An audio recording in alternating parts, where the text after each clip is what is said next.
Then said Solomon, The Lord hath said that he would dwell in the thick darkness. But I have built an house of habitation for thee,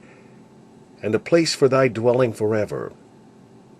And the king turned his face and blessed the whole congregation of Israel. And all the congregation of Israel stood. And he said, Blessed be the Lord God of Israel, who hath with his hands fulfilled that which he spake with his mouth to my father David, saying,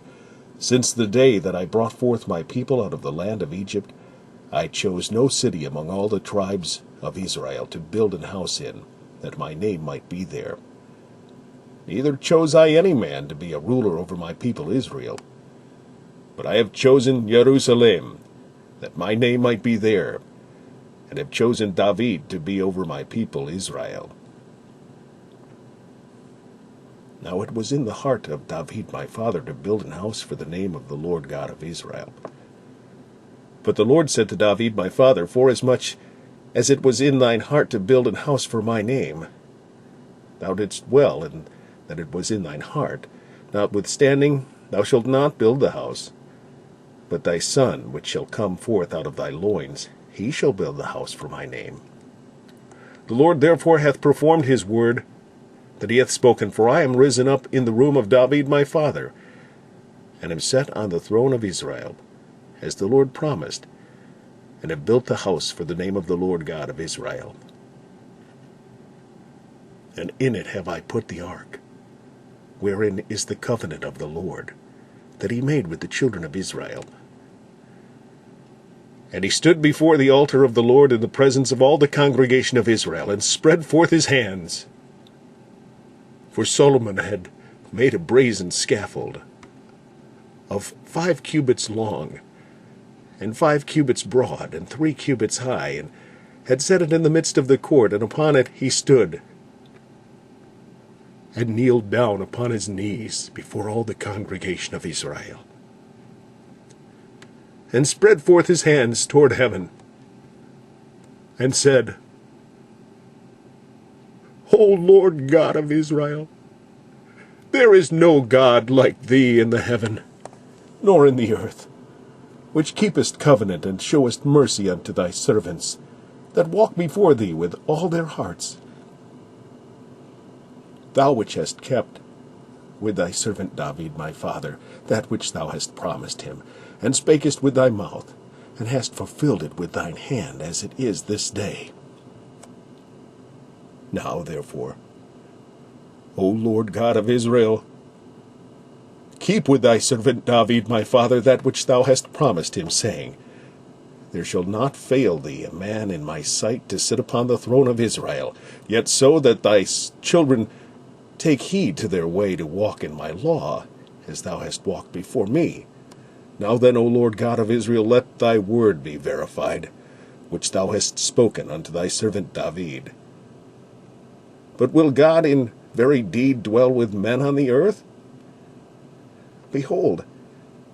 heaven and the heaven of heavens cannot contain thee, how much less this house which I have built?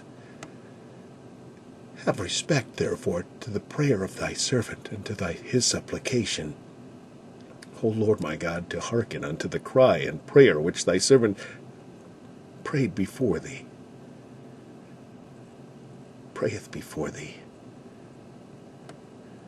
That thine eyes may be open upon this house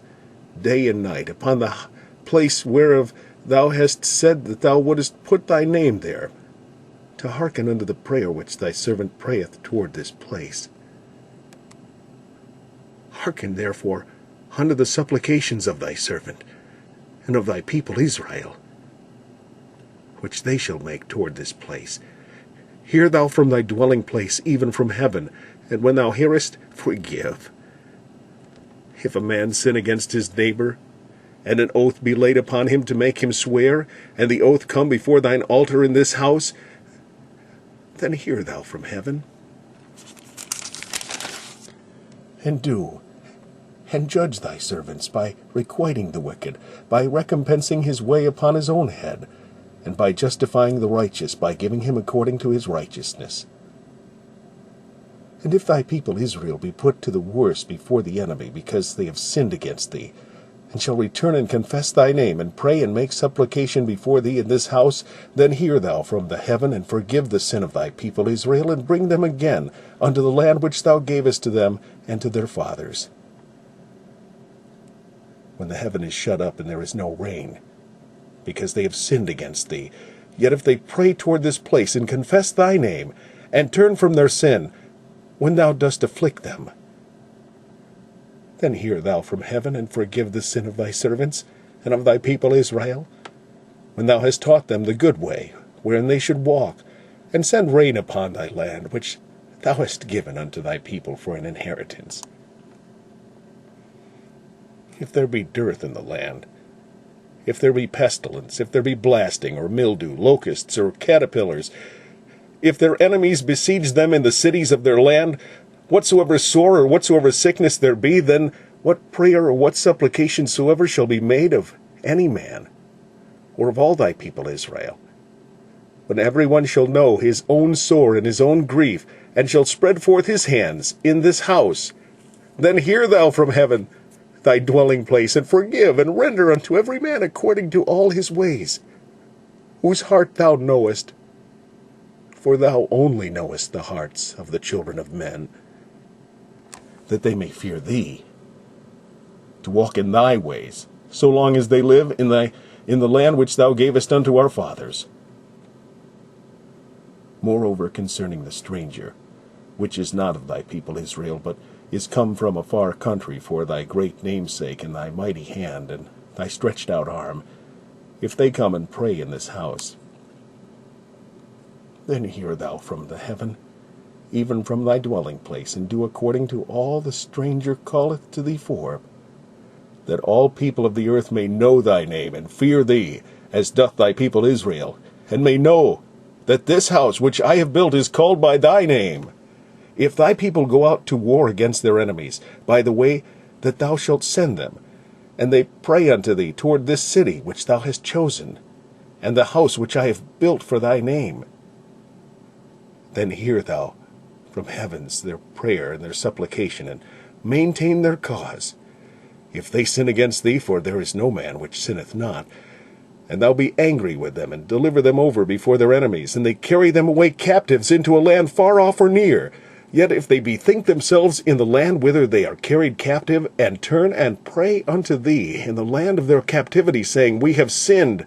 we have done amiss, and have dealt wickedly, if they return to thee with all their heart and with all their soul in the land of their captivity, whither they have carried themselves captives, and prayed toward their land, which thou gavest unto their fathers, and toward the city which thou hast chosen, and toward the house which I have built for thy name, then hear thou from heaven, then hear thou from the heavens, even from thy dwelling place, their prayer and their supplications, and maintain their cause, and forgive thy people which have sinned against thee.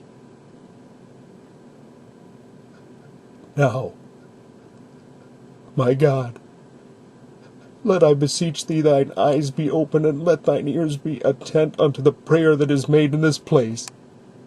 Now therefore arise, O Lord God, unto the resting place, thou and the ark of thy strength. Let thy priests, O Lord God, be clothed with salvation, and let thy saints rejoice in goodness.